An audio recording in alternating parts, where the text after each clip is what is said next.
4 a.m. when the spell broke, which is saying something, because at that hour, Mr. Wolf is usually in the plant rooms, serenading orchids while the rest of the world burns unnoticed.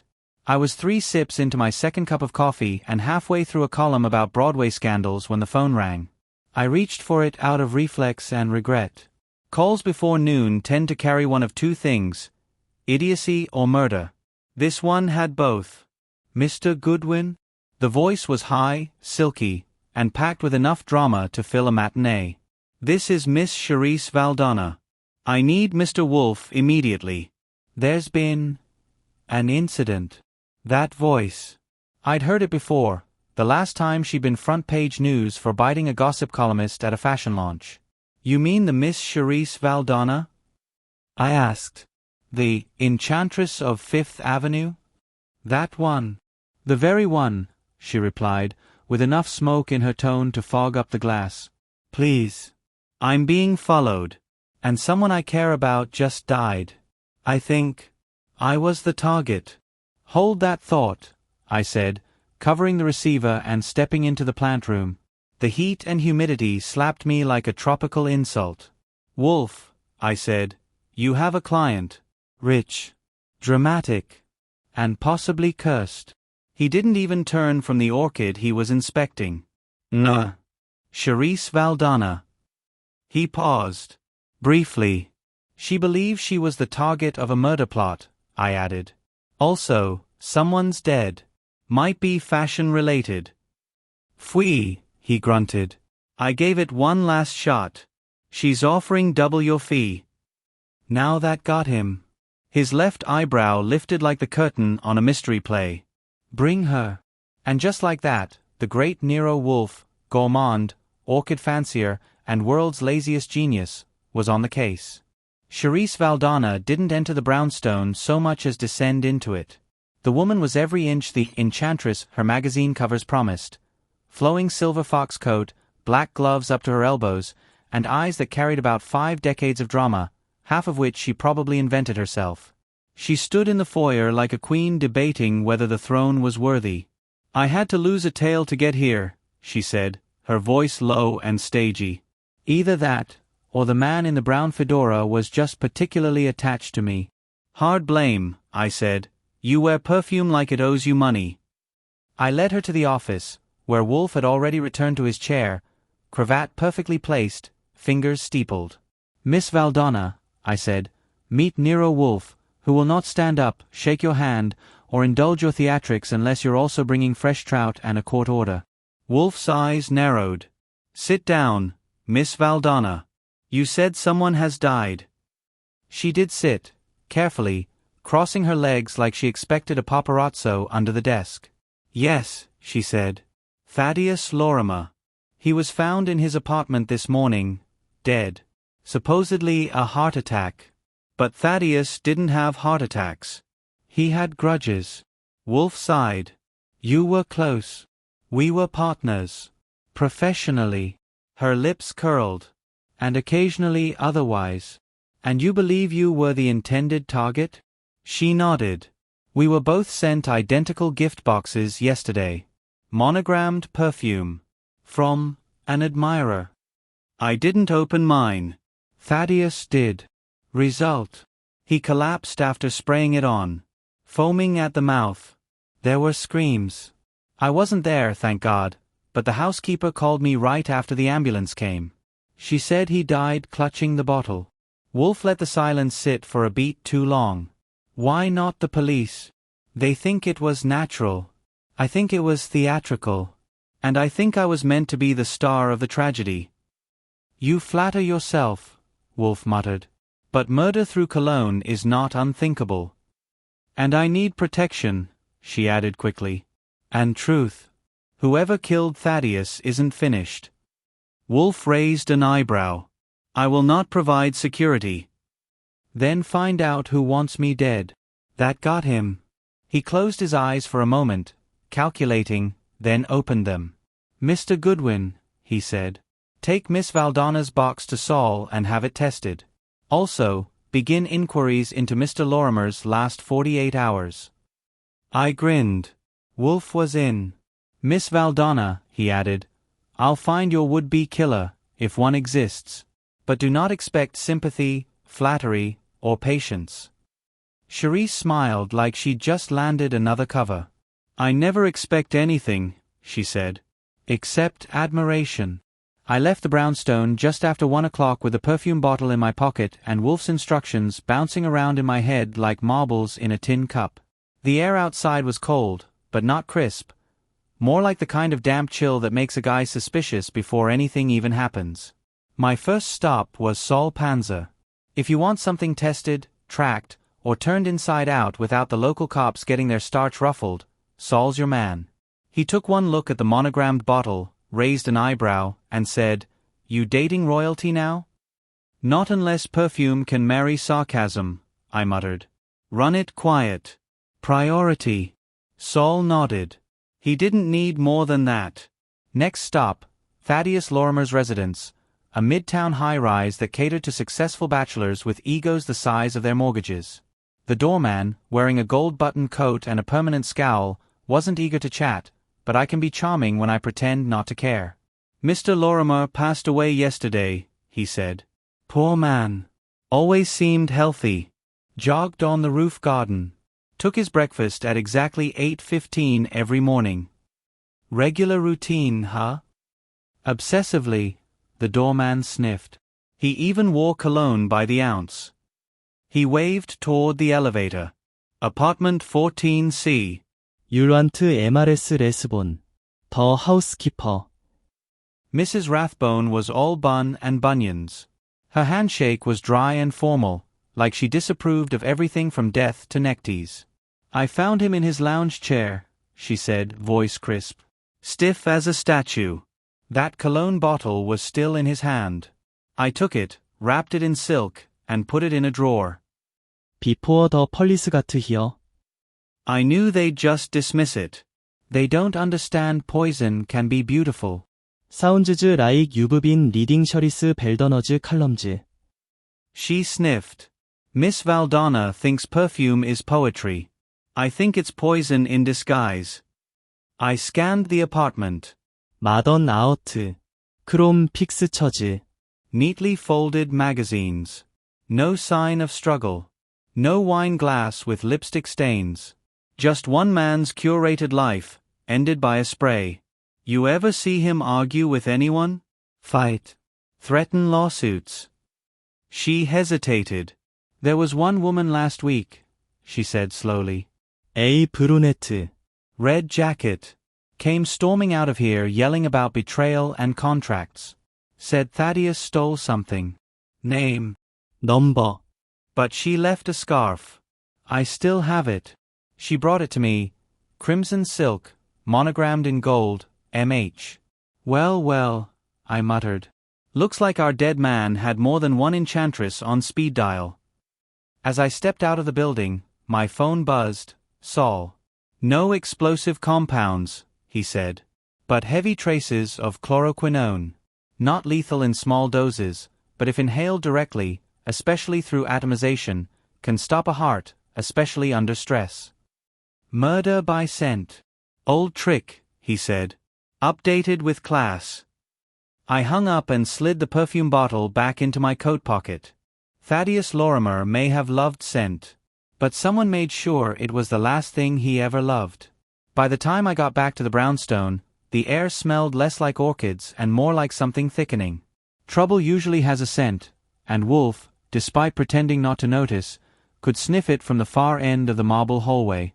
He was, of course, seated, arms folded, eyes closed, thinking, or pretending to, which in Wolf's case amounted to the same thing. I dropped the red scarf on his desk like a challenge coin. "Initials M.H., I said. "Housekeeper found it. Brunette, red coat, came yelling at Thaddeus a week before he died. Didn't get a name, but I'd bet your beer stash she's not in his will." Wolf opened one eye. "Describe it." "Crimson silk, monogrammed in gold. Style screams upper-class fury with a side of betrayal." He grunted. "And the perfume?" "Chloroquinone," I said. "Modern compound. Subtle but fatal in high doses if atomized. Saul confirmed it. Someone didn't just want Thaddeus dead, they wanted him dead gracefully. He reached for a beer, popped the cap with one motion, and took a sip. Miss Valdonna claims she never opened her bottle. Still sealed. But she's used to getting dangerous gifts. Usually just not this literal. She lied, Wolf muttered. She what? She lied, he repeated, setting the bottle down.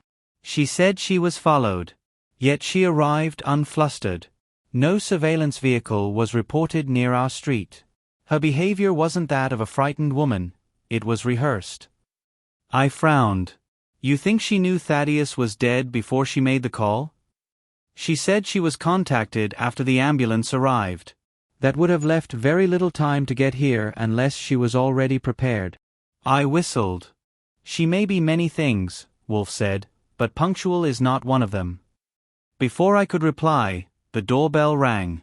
Fritz answered, and a voice, firm, female, and very professional, filtered through the walls. I'm here to speak with Mr. Wolf. It's about Charisse Valdonna. Wolf looked up sharply. Show her in. The woman who entered was the brunette version of Trouble. Tailored gray skirt suit, tight black gloves, and eyes that said she didn't believe in coincidences. She introduced herself as Marian Holloway, lawyer, estate advisor, and former partner to Charisse and Thaddeus. Bingo. I'm not here officially, she said. But I thought you should know, Thaddeus had filed to cut Miss Valdonna out of their joint venture just 2 days ago. Legal dissolution, full separation of brand. And why tell us? Wolf asked. She didn't blink. Because Thaddeus called me the night before he died and said, and I quote, "If anything happens to me, check the bottle." The room dropped in temperature. And Miss Valdonna? Wolf said. Isn't the only one with motive, she replied. But she's the only one who knew how to mix poisons in Paris. I didn't like the glint in her eye. She wasn't telling us everything. Wolf leaned back in his chair, eyes closing again. The web was growing. And somewhere in it, a killer was waiting, perfectly perfumed and perfectly poised. If there's one thing I've learned about Nero Wolfe, it's this. The man likes his routine more than he likes most humans. And nothing messes with his orchids, his schedule, or his sense of order quite like a fashionable murder with no clear suspect and too many egos in silk. So when Miss Marian Holloway departed, leaving a trail of expensive cologne and legal ambiguity in her wake, I knew what was coming next. Wolf stood, yes, actually stood, and marched into the plant rooms without a word. I gave him 20 minutes. Then I knocked, gently. Nothing. Then again. Still nothing. So I barged in. He stood near the misting system, hands clasped behind his back like a Roman emperor contemplating a garden war. I am done, he said. You mean the case? Yes. The deception is stacked too high, the evidence too flimsy, and the personalities too theatrical. Sounds like your kind of puzzle. I require a certain logic. This has none. You have a scarf, a poison bottle, 2 women with motive, and a dead man who saw it coming. That's logic, Wolf. Just wrapped in lace and lipstick. He turned. I detest complications born of vanity. This entire affair reeks of showmanship, not strategy. And what about the bottle? 앤드 세디어서즈 파이넬 워즈즈? He waved a hand. Second hand. Possibly fabricated. I rolled my eyes. So that's it? You're kidding. Not quitting. Refusing. There's a difference. I headed to the kitchen, poured myself a stiff glass of something legal, and sat with Fritz, who wisely avoided asking questions. And then, around 6:45 p.m., just as the sun began its theatrical descent over 35th Street, the phone rang. I answered. The voice was thin, frightened, and trembling. I was told to call you. I don't know who else. Please. Tell Emma Wolf. They found Marian Holloway. Found her. She's dead. I didn't even hang up properly. I turned on my heel, stormed into the plant room and tossed Wolf the news like a grenade. He blinked. Just once. How? Unconfirmed, I said. But they found her in a hotel room. 클러칭 어너더 퍼퓸밭에. A pause. A breath. Then Wolf turned away from his orchids.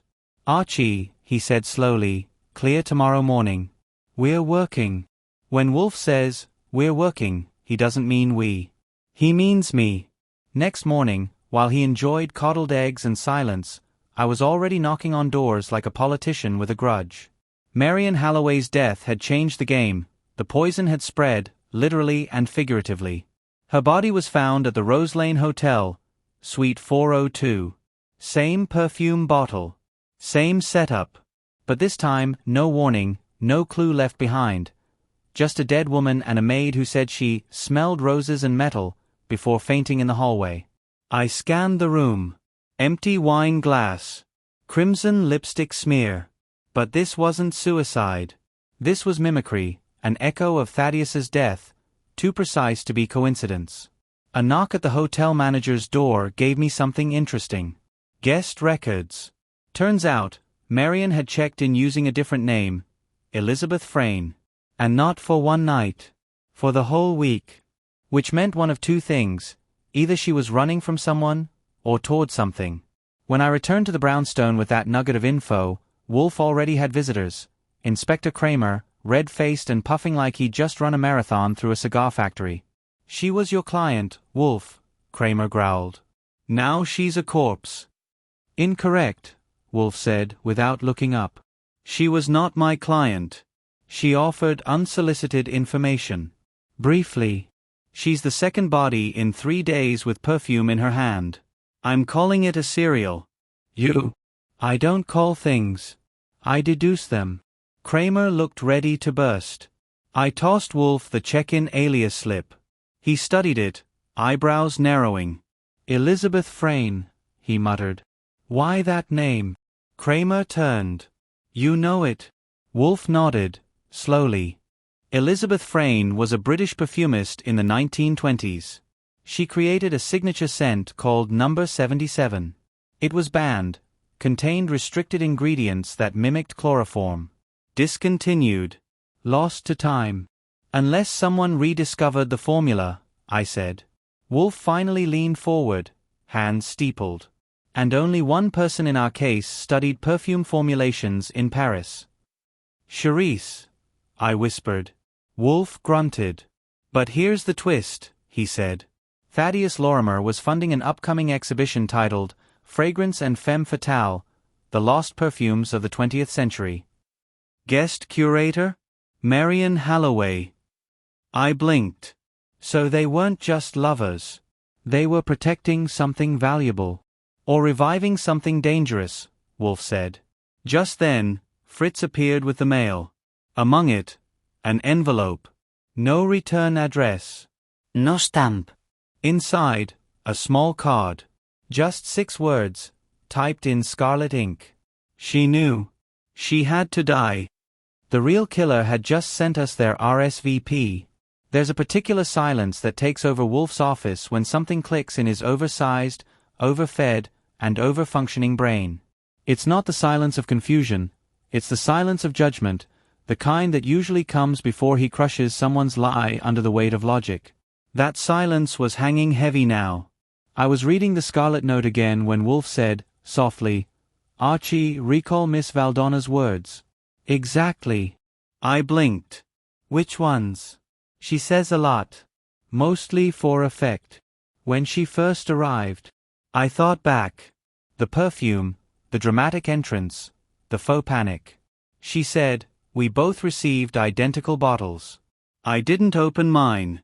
Thaddeus did. Wolf closed his eyes. Ah. I raised an eyebrow. Ah, what? He stood, rare as a solar eclipse, and began to pace. That phrase was wrong, he said. And not just theatrically wrong. Logically wrong. How so? If the bottles were truly identical, how did she know what his contained? I froze. Before collapsing. That detail wasn't public. I felt my stomach tighten. She knew too much. And now, Wolf added, Marion Holloway is dead. From the same method. But Charisse had no reason to kill her. Unless Marion discovered the truth. I flipped open my notebook. There's more. The scarf. Go on. Initials H. Wolf. What if it wasn't Marion Holloway's scarf? He turned. Meaning? What if it stood for someone else? Someone Charisse wanted us to think was Marion? Wolf's eyes narrowed. A red herring in red silk. Before I could expand, Fritz entered. Mr. Wolf, there's a woman downstairs. Refuses to give a name. But she says she has the original number 77 bottle. And she wants protection. Wolf exhaled through his nose. His version of a sigh. Show her in, he said. And Archie? Yeah.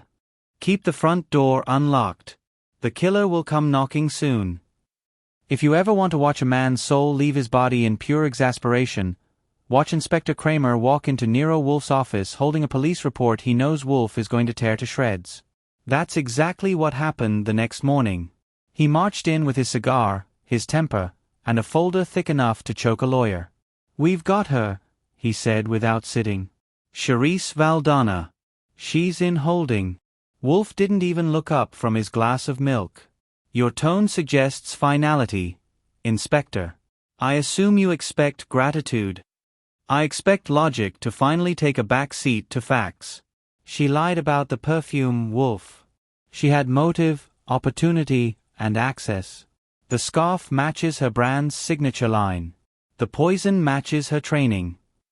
Wolf sighed. Yes. She is an ideal suspect. Kramer blinked. So you agree? I said ideal. Not accurate. Come again. Wolf finally looked up. She fits too well. Every piece clicks too smoothly. It's manufactured guilt, Inspector. Kramer's nostrils flared. You saying she's not guilty? I'm saying she's being framed, masterfully. Kramer tossed the folder onto the desk. Then tell me who did it. I'm not done. You never are, Kramer muttered. Wolf turned to me. Archie, the woman who came yesterday. The one with the original number 77 bottle. Where is she now? At Saul's. He's keeping her safe, per your instructions. And what did she say about the bottle's origin? She said it wasn't Charisse's. It was stolen from a private collector in Belgium. She bought it on the black market from a man who called himself Vitor Valli. Wolf raised an eyebrow. That name, he said, is an alias. Used years ago in connection with forgery, patent theft, and once, fragrance counterfeiting. Kramer stiffened. You're telling me someone forged the bottle? The poison? I'm telling you someone recreated it. And then used Charisse's signature style to make it appear hers. Kramer grabbed the folder again, flipping pages furiously. Damn it. There's more, I said. The scarf? Turns out the monogram thread is synthetic. That line wasn't manufactured until 3 years after Marion Holloway's last public appearance. So she didn't own it? No, Wolf said. It was planted. Kramer fell silent. The kind of silence that usually precedes a full department-wide retraction. Wolf leaned back.